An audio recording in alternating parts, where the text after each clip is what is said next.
चलिए, हमको जो पढ़ना है वो आज पढ़ना है उपग्रह की कक्षीय चाल। उपग्रह की कक्षीय चाल का मतलब क्या हो जाएगा? जब भी हम क्या करते हैं, पृथ्वी पर किसी भी उपग्रह को भेजा जाता है, जो पृथ्वी के चारों ओर क्या करता है, परिक्रमा करता है, ठीक है? तो उसकी कक्षा में, है ना, परिक्रमा कर रहा है मतलब एक कक्ष में क्या करेगा, वो परिक्रमा करेगा। तो उसको परिक्रमा करने के लिए या उपग्रह को स्थापित करने के लिए जिस चाल की आवश्यकता होती है उसी को क्या कहा जाता है, उपग्रह की कक्षीय चाल कहा जाता है। ठीक है, क्या बता रहा हूं मैं कि चलिए इसको देखते हैं। तो सबसे पहले तो कक्षीय चाल क्या होगा उसी को देख लेते हैं। पृथ्वी के परितः, देखो पृथ्वी के परितः किसी निश्चित कक्ष में, ठीक है, परितः किसी निश्चित कक्ष में, किसी निश्चित कक्ष में उपग्रह को स्थापित करने के लिए, स्थापित करने के लिए आवश्यक चाल, आवश्यक चाल को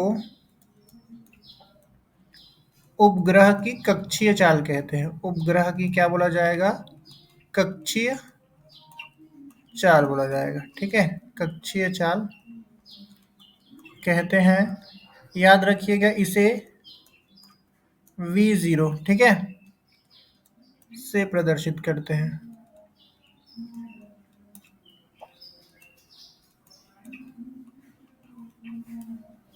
ठीक है, यह है आपका उपग्रह के कक्षीय चाल की परिभाषा। ठीक है, हम इसकी सूत्र की स्थापना करेंगे।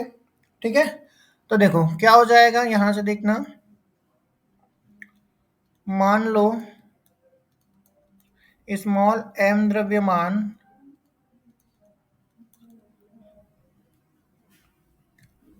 का एक उपग्रह, का एक उपग्रह पृथ्वी तल से, ठीक है, पृथ्वी तल से h ऊंचाई पर,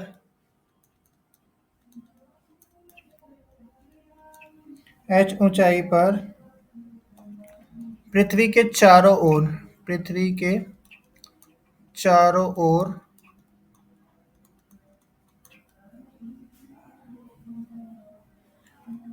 वृत्तीय कक्ष में, वृत्तीय कक्ष में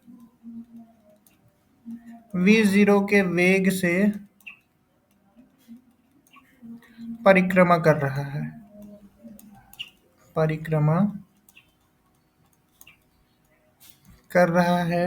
ठीक है, हम मान लेते हैं, मान लो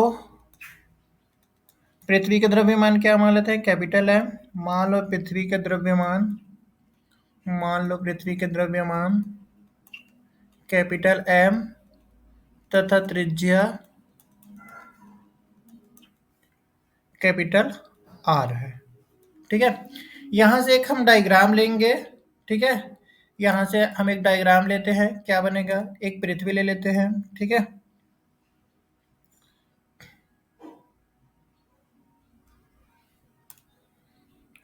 ये हो जाएगा हमारा पृथ्वी, तो इसका द्रव्यमान कैपिटल M, इसकी त्रिज्या क्या हो जाएगी, कैपिटल R। ठीक है, इससे h ऊंचाई पर, इससे h ऊंचाई पर हम क्या करेंगे, एक उपग्रह को स्थापित करेंगे। ठीक है, कितने द्रव्यमान का, m द्रव्यमान का। ठीक है, तो अब क्या हो जाएगा, ऐसे एक हम क्या कर लेते हैं, सर्कल खींच लेते हैं।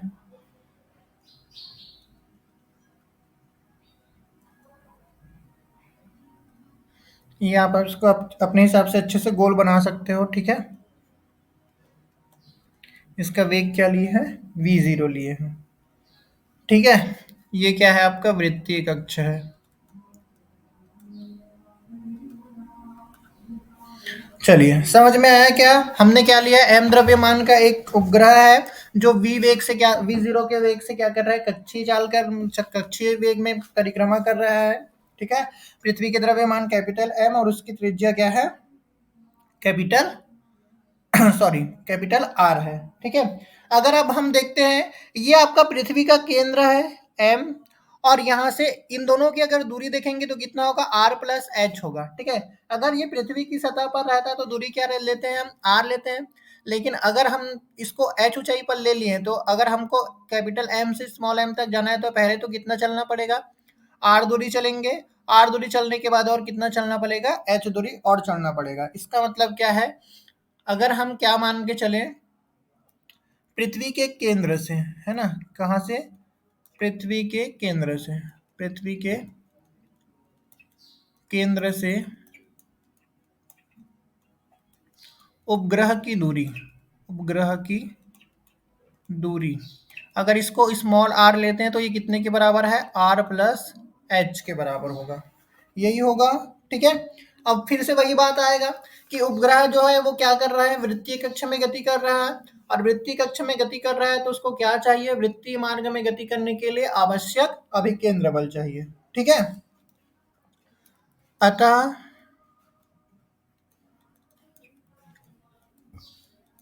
उपग्रह को वृत्तीय गति, उपग्रह को वृत्तीय गति करने के लिए आवश्यक अभिकेंद्र बल,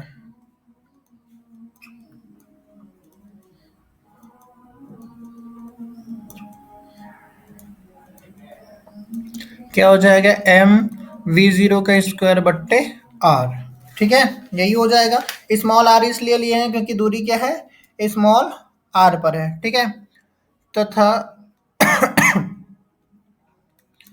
पृथ्वी क्या करेगा, गुरुत्वाकर्षण बल लगाएगा, तो पृथ्वी द्वारा उपग्रह पर आरोपित, उपग्रह पर आरोपित गुरुत्वाकर्षण बल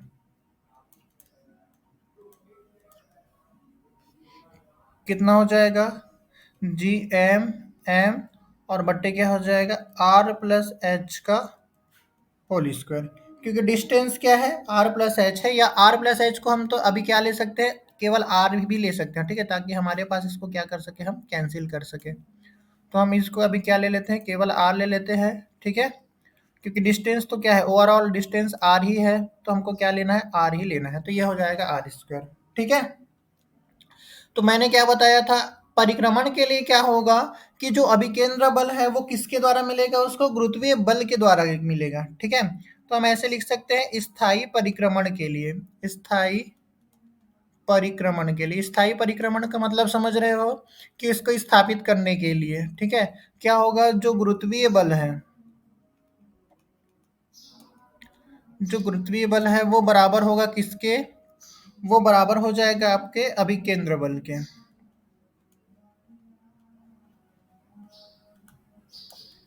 इसका मतलब क्या है, आप इक्वल कर दीजिए अब दोनों को, तो जी एम बट्टे आर का स्क्वायर, इधर क्या हो जाएगा, एम वी स्क्वायर बट्टे आर, एक आर से एक आर इधर क्या हो जाएगा, कैंसिल, एम से एम भी क्या हो जाएगा, कैंसिल हो जाएगा। तो वी जीरो का स्क्वायर इज इक्वल टू किधर बच रहा है, इधर जी एम अपॉन आर, यही हो रहा है। ठीक है, तो वी जीरो कितना निकलेगा, root over G M upon R, इसको मान लो समीकरण 1। ठीक है, अब आर का मान रख दो, चूंकि आर बराबर, आर कितने के बराबर है, आर आपका जो स्मॉल आर है वो आर प्लस एच के बराबर है, इसको आप इक्वेशन नंबर 2 मान लो। ठीक है, अब फिर से वही बात आ जाएगा। ठीक है, किंतु स्मॉल जी और कैपिटल जी में संबंध क्या होता है, जी इज इक्वल टू हम क्या लिखते हैं, जी एम अपॉन आर का स्क्वायर लिखते हैं। तो यहाँ से जी एम की वैल्यू निकालोगे तो क्या हो जाएगा, जी आर का स्क्वायर इज इक्वल टू हो जाएगा जी एम। अगर जी एम की समीकरण 2 में मान रखने पर, देखो समीकरण 2 से आप कैपिटल जी एम का मान रख दो तो क्या मिलेगा आपको, V zero is equal to मिल जाएगा आपको, क्या मिलेगा, जी आर का स्क्वायर और बट्टे में हो जाएगा आर प्लस एच। अब इसका स्क्वायर और इसका रूट क्या हो जाएगा, कैंसिल हो जाएगा। देखो ये आर का स्क्वायर और इसका रूट कैंसिल हो जाएगा तो वो बाहर निकल जाएगा, तो अंदर में क्या बच जाएगा, जी अपॉन आर प्लस एच, ये बच जाएगा। तो ये हो जाएगा आपका इक्वेशन नंबर 3। ठीक है, तो क्या हो जाएगा यहाँ से देखो समीकरण 1, 2 और 3, समीकरण 1, 2 व समीकरण 3 किसको प्रदर्शित करते हैं? उपग्रह की कक्षीय चाल का व्यंजक है। उपग्रह की कक्षीय चाल, उपग्रह की कक्षीय चाल के लिए व्यंजक है, के लिए व्यंजक है। ठीक है, समझ में आया क्या? बस हम क्या कर रहे हैं, मान को रखते जा रहे हैं। अब यहाँ से देखो एक चीज और कर सकते हैं, आर प्लस एच का मतलब क्या है? हमने ग्रह को क्या किया, पृथ्वी की सतह से एच ऊंचाई पर स्थापित किया। अगर हम ये मान के चले कि पृथ्वी जो उपग्रह है उसको हम एच ऊंचाई पर नहीं रख रहे हैं बल्कि पृथ्वी की सतह पर रख रहे हैं, तब क्या हो जाएगा? यहाँ से देखो दो केस बनेंगे। ये देखो यदि उपग्रह को हम क्या मान लेते हैं, पृथ्वी के अत्यंत निकट, यदि उपग्रह पृथ्वी के अत्यंत निकट हो, पृथ्वी के अत्यंत निकट हो, अत्यंत निकट हो, अगर हम क्या मान रहे हैं, पृथ्वी मतलब जो क्या हो जाएगा, आर प्लस एच का जो मान है वो किसके इक्वल हो जाएगा, आर के लगभग बराबर हो जाएगा। क्यों हो जाएगा, थोड़ा सा डायग्राम में देखते हैं। हम अभी जो उपग्रह लिए हैं वो देखो क्या लिए हैं, ये आपकी पृथ्वी की सतह है ना, और यहाँ से एच ऊंचाई पर हमने लिया है। अब हम क्या मान रहे हैं कि जो उपग्रह है उसको हम पृथ्वी की सतह के एकदम निकट ला रहे हैं, एकदम करीब ला रहे हैं, मतलब आर प्लस जो एच का मान है वो कितने के बराबर ही रख रहे हैं, हम यहाँ पे कुछ स्थापित करना चाह रहे हैं, मतलब डिस्टेंस केवल कितने के बराबर हो जाएगा, लगभग आर के बराबर हो जाएगा। तो हम जब हम पृथ्वी उपग्रह को पृथ्वी के अत्यंत निकट ला लेंगे तो जो दूरी है वो कितने के बराबर हो जाएगा, पृथ्वी के त्रिज्या के बराबर हो जाएगा। और समीकरण 3 में अगर हम मान रखते हैं, समीकरण 3 से, तो हमको क्या मिलेगा, V zero is equal to R, इधर से हो जाएगा जी और इधर से हो जाएगा आर, यही होगा। ठीक है, अब इस आर को अंदर भेज दोगे तो क्या मिलेगा आपको, देखो आर अंदर जाएगा तो स्क्वायर के रूप में जाएगा, क्योंकि बाहर निकला था तो स्क्वायर था तो बाहर निकला था ना, अंदर जाएगा तो फिर से स्क्वायर बन जाएगा, ये अंदर जाएगा तो स्क्वायर के रूप में जाएगा ना, समझ में आ रहा है? क्योंकि जब हमने बाहर निकाला था, देखो यहाँ से देखो, जब बाहर निकाल रहे हैं तो यहाँ पे देखो, बाहर निकाल रहे हैं तो क्या है, यहाँ यहाँ देखो, बाहर निकाल रहे हैं स्क्वायर के रूप में था तो बाहर निकाले तो आर बना, तो फिर से उसको अंदर भेज दोगे तो वो आर स्क्वायर ही हो जाएगा ना। ठीक है, कंफ्यूज मत होइएगा, आर स्क्वायर क्यों हो गया सर, क्योंकि क्योंकि रूट के अंदर जाएगा मतलब स्क्वायर होगा, क्योंकि इसका स्क्वायर और ये रूट कैंसिल होगा तो फिर से वापस से आर बाहर निकलेगा। अब यहाँ से एक आर से एक आर को हम क्या कर देते हैं, कैंसिल कर देते हैं, एक आर से एक आर कैंसिल, तो V zero is equal to कितना बच गया आपके पास, ओवरऑल बच गया जी आर।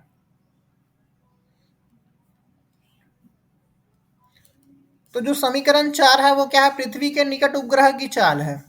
समीकरण 4 क्या है, समीकरण 4 पृथ्वी के निकट, पृथ्वी के निकट उपग्रह की चाल है, उपग्रह की चाल।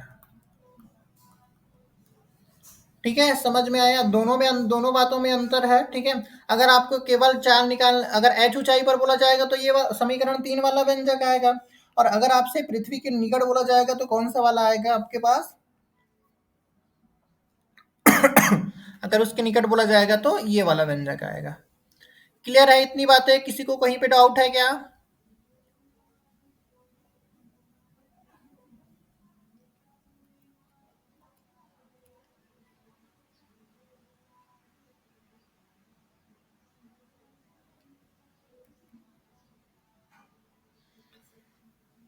किसी को कोई डाउट है? हम्म, समझ में आ रहा है ना? इंपॉर्टेंट है ये। ठीक है,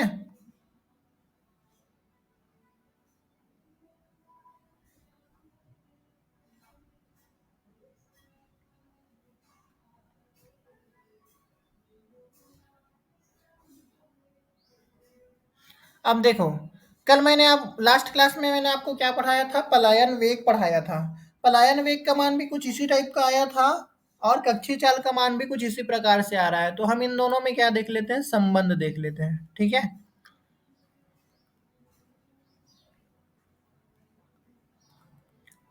पलायन वेग व कक्षीय चाल में संबंध। कक्षीय चाल में संबंध।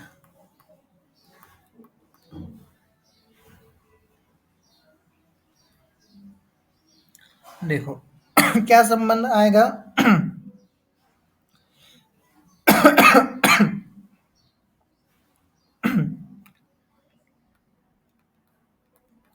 यदि गुरुत्वीय त्वरण g, ठीक है, स्मॉल g, तथा पृथ्वी की त्रिज्या r, पृथ्वी की त्रिज्या कैपिटल R हो, तो पृथ्वी तल पर पलायन वेग, पृथ्वी तल पर पलायन वेग कितना निकाले थे? पलायन वेग का मान वी इज इक्वल टू निकलता है √2g_r, ये हमने निकाला था। इसको मान लेते हैं समीकरण 1। और अभी देखो कक्षीय चाल तथा उपग्रह की कक्षीय चाल, उपग्रह की कक्षीय चाल, उपग्रह की कक्षीय चाल कितना निकाले हैं? v0 is equal to gr निकाले हैं। इसको मान लेते हैं समीकरण 2। समीकरण 1 में समीकरण 2 का क्या कर देते हैं? भाग दे देते हैं। समीकरण 1 में समीकरण 2 का भाग देने पर, समीकरण 2 का भाग देने पर जब आप भाग दोगे तो क्या मिलेगा आपको? देखो ये हो जाएगा VE/V0। इधर आपसे आपके पास क्या है? 2GR है, और इधर क्या है? √GR है। रूट से रूट कटेगा, GR से GR कट जाएगा, ठीक है। तो बचेगा क्या? एक मिनट,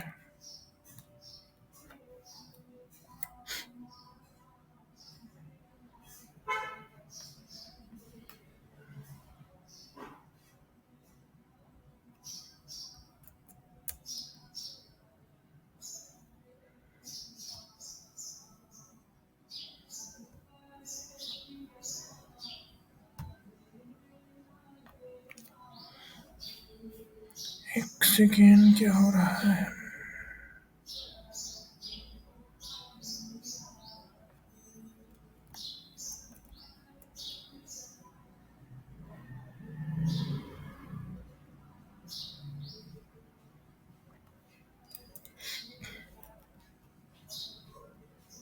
देखो क्या बचेगा?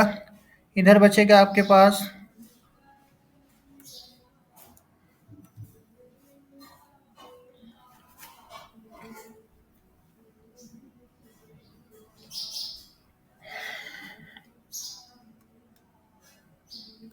v बचा, इधर क्या बचा? v0, और यहाँ पे बच रहा है √2।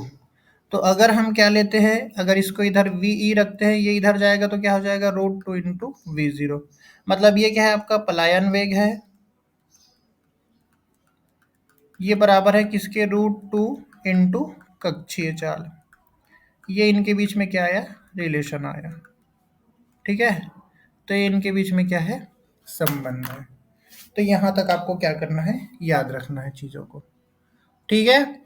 इसमें से 2 ही व्यंजक बनेगा, बाकी पूरा इसका